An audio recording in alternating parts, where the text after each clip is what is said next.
Arabs are better served under Israeli government than under the Palestinian Authority government. Arabs are... Dead, I'm sorry, what? Wait, I'm sorry, what?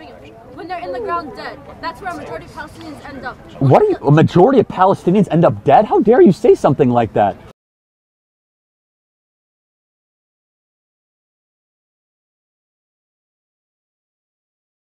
Hello guys, welcome back to my YouTube channel with the Abinakokora. If today is your first time here, don't forget to like and subscribe to my channel.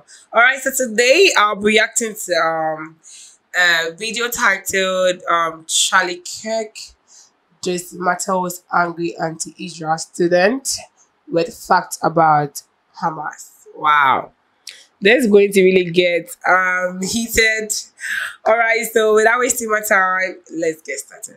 So who ran Gaza up until 2005? Same thing. No, Israel did. Israel used to occupy the Gaza Strip. 10,000 Jews left Gaza. The IDF totally withdrew. Why did Israel do that? You tell me, you're the one at the table. To pursue peace, because they were promised a peace deal if they got out of Gaza. And then? Then Hamas took over as mayor of Gaza, and it's now a hot tub for terrorists, where there are thousands of rockets every single month. Where was the peace that happened after they withdrew? Exactly. Israel signed a peace accord, and the PA violated it. But So this is the way peace... occupying territory. They weren't occupying, they got out. But you just said Israel occupied that territory. Correct. In Gaza until they got out, so that's not... No, but they got out on a condition of peace. So they said, we will get our 10,000 Jews out of Gaza. So 10,000 Jews used to live in Gaza. Failed to recognize that they were occupying someone's territory, and that's Well, so who is Gaza's territory? Whose is that? It's Palestinian. Egypt. It's been Egypt's for 2,000 years. Okay. So since you understand this, maybe, how did Israel win back that territory?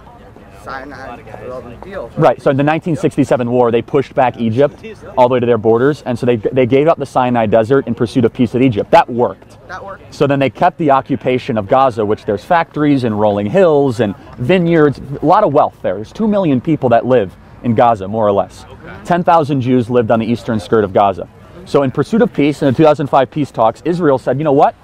We want peace, and as a condition, we'll get out if you guys have real peace with us. Stop launching rockets, stop building terror tunnels, stop killing our children, all these sorts of things. Are you pro-Hezbollah or? Can I ask you a question? Sure, happy to. What formal education do you have?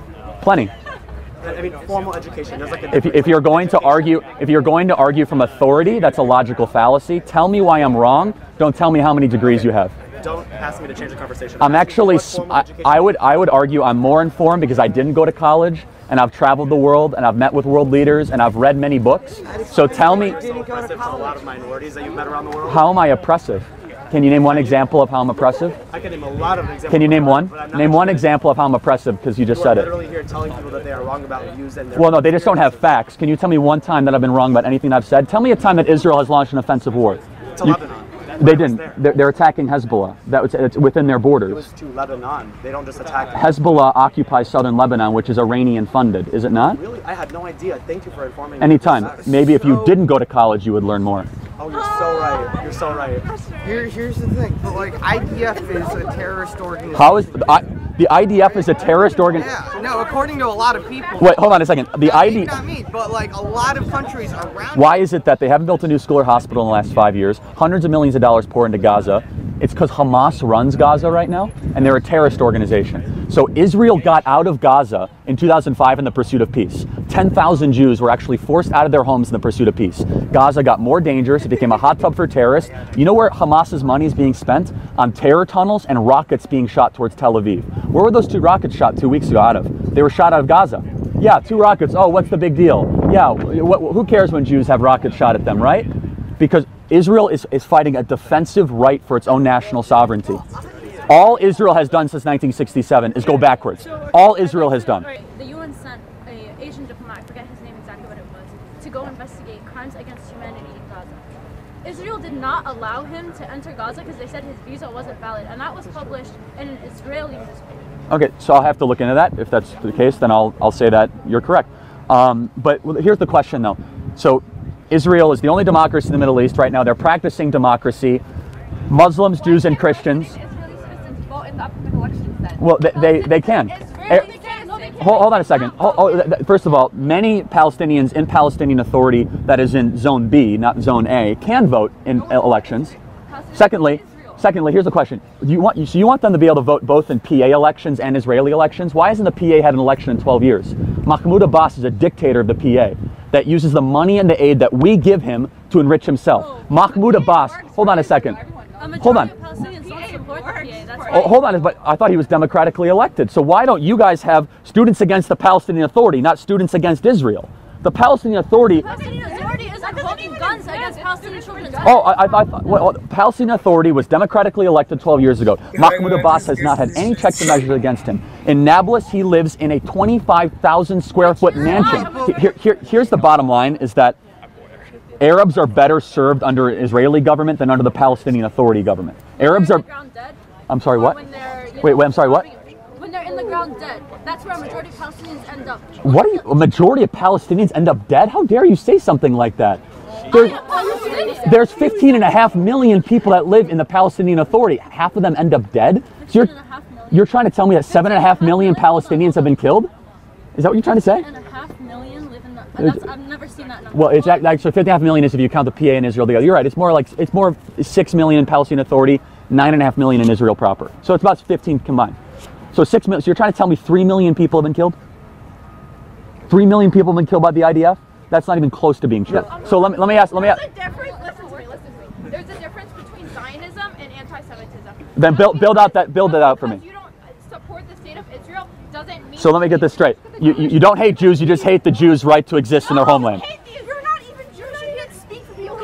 Okay. Wait, hold on a second. They're not black. You want me to exist, right? Yeah, exactly. So that's one of the worst identity politics arguments. Just because I'm not something, it doesn't make me wrong. No, you're not.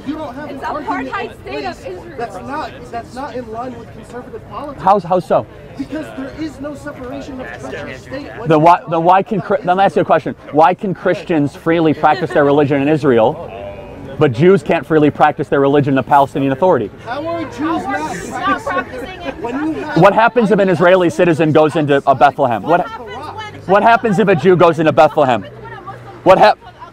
If a Muslim goes into Jerusalem, they can go to a mosque. That's what happens. Do you know what happens at Al-Aqsa? Al-Aqsa Mosque? People are turned away because they can't pray in their own place. Well, hold on a second. They have full access to Al-Aqsa Mosque. I was there myself. I was around 500 Muslims on the Al-Aqsa Mosque. Hold on a second. Jews' heads are cut off in Hebron if they go to Hebron. Jews and Israelis are not allowed in Palestinian Authority. So I was in Hebron 3 weeks ago. You know what happened? If a Jew goes to Hebron, their head will get cut off. Okay, so Jews are not allowed in the Temple Mount. You do know that, right? No, I'm saying Palestinians, Muslims going into Al-Aqsa. Right. So yes. It's very hotly debated. No, actually, when I was there, I was praying at Al-Aqsa, and I saw IDF soldiers coming in while I was praying. Did they stop you? Did they stop you from praying? They throw like tear gas. No, they don't. Not the Al-Aqsa Mosque. Did they stop you from praying? I shouldn't be in fear while But they don't do what you say they're doing. I'm just telling you, it's not true. Did they? But I don't think you're representing reality. I was literally there. So let me ask a question. She wasn't there, that wasn't happening, but she understood that it was happening in other times around that moment. I was there. You should not be able to prove your religion. You should be able, if a Muslim. Okay, that's a really interesting point. So Jews should be allowed on the Temple Mount, because the Muslims don't allow them on the Temple Mount right now. The Jordanian control the Temple Mount. It was since the Prophet Muhammad. It was there since the Prophet Muhammad. Okay, so do you think? Here's the thing. So do you think Jews should be allowed on the Temple Mount? It's a. So you don't think it's a Temple Mount, because if you do, that's the very interesting thing. If you just say it's a Temple Mount, I'm putting you admittedly in a very difficult position, because Muslims do not recognize it as the Temple Mount. Right, they recognize it as their place of worship, and it's been that way since the beginning. No, it's been the Temple Mount since King David. Thank you very much. So, I mean, you could say whatever you wanted to say. It's a huge point. It's actually it's one of the biggest inhibitions of peace. I think that Jews and Muslims and Christians should all be allowed to go to the Temple Mount. Right now, Muslims do not allow Jews to go into the Temple Mount. One rabbi is allowed to go in once a year. That's it. That's the treaty. Why is that? How is that fair? Why are Jews not allowed to go? But I mean, Muslims are allowed to go to their holy sites. You just said you were allowed to go. Okay, but so people doesn't mean that other people aren't allowed. allowed to go. And if that's the case, then I'll totally denounce it. But you are a living example that you were allowed to go now. So. My God, this was really this was really interesting. Like, I was like, oh, it was interesting, and the video was really amazing. I love the fact that the students are able to, you know, debate with like their confidence in debating. Though they stated facts, they stated their opinions kind of came through. I don't understand the fact that you have to stop someone from going to their place, like their place their place of belief to actually pray. And let's get into the video. Okay, so I love the fact that the girl made a statement that when he was like he's not a Jewish, but he's speaking as if he is.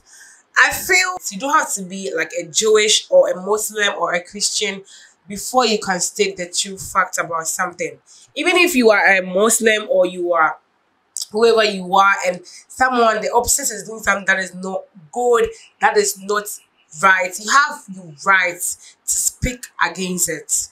Because I really feel that you being a Jewish or you being a Muslim means you should lie. No. If you know the truth and you are a Muslim or you are a Christian or you're a Palestine, you are whatever you are, and the fact is the truth, and the truth is the facts, both sides, you have to speak the truth. Because I don't see the reason why you have to lie because you are not a Jewish, or because you are a Jewish so you lie for them. Because you're not a Jewish, you lie for them. No, if you know the truth, you can't speak the truth. Because when I heard it, when I heard him speaking the video, I realized that no, I'm not a Jewish, I know, but whatever he's saying is true.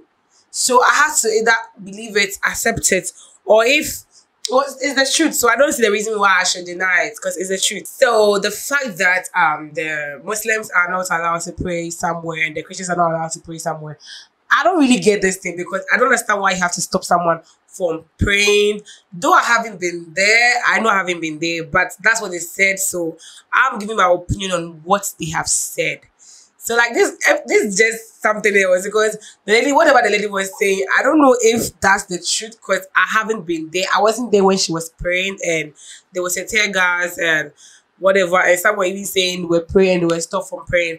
I haven't been there, but what they are saying, I don't think the lady, but I don't know if I should believe her saying she was there, because I felt the way she said it, she wasn't there. She was just trying to say it to actually defend the point that she was making. Because I felt if you were there and there was a tear gas, how come, like how, I'm just imagining how she escaped from whatever that happened there. But in my point of view, I feel Charlie Kirk is right. Whatever he's saying is clear points that, come on, you don't need to be a Jewish or a Christian or a Muslim to speak the truth or state the facts. Facts are facts, and the truth is just one. So I don't feel you have to be a Jewish, you have to be a Muslim before you speak the truth. If one person is wrong, you state the clear, you make it clear to people that you are wrong. But you don't have to just lie because I'm a Jewish, so I have to lie for Jewish. I'm not the Jewish, so I have to speak, I have to lie. No. I feel whether you are a Jewish or a Muslim or a Christian, that shouldn't stop you from speaking the truth. I feel you shouldn't lie to people, because come on, someone may not know what is going on, but your truth may let a person change the perception he or she has about something. So I feel you don't have to be a Jewish or a Muslim before you can speak the truth, or a Christian before you can speak the truth about something. You have the right to speak the truth, because the truth is the truth, and the truth is always one. Yeah, so as I was saying, I have not been there, but Charlie said he has been there and he has seen what is going on there. And to what the lady was saying, I feel it's true, because if you were praying and no one interrupted you, and even they should interrupt you with a tear gas or whatever, they still didn't stop you from praying. So that part, I think Charlie was really right. So you can keep your comments coming, because I don't have a lot to say on this matter, honestly. So you can keep your comments coming in the comment section. And alright, so don't forget to like, don't forget to comment. And if you want any other video to be checked out, you can also put it in the comment section. Alright, so please don't forget to keep your comments coming, because this way it's too big for me to actually talk big on it. Alright, so see you in my next video. Bye.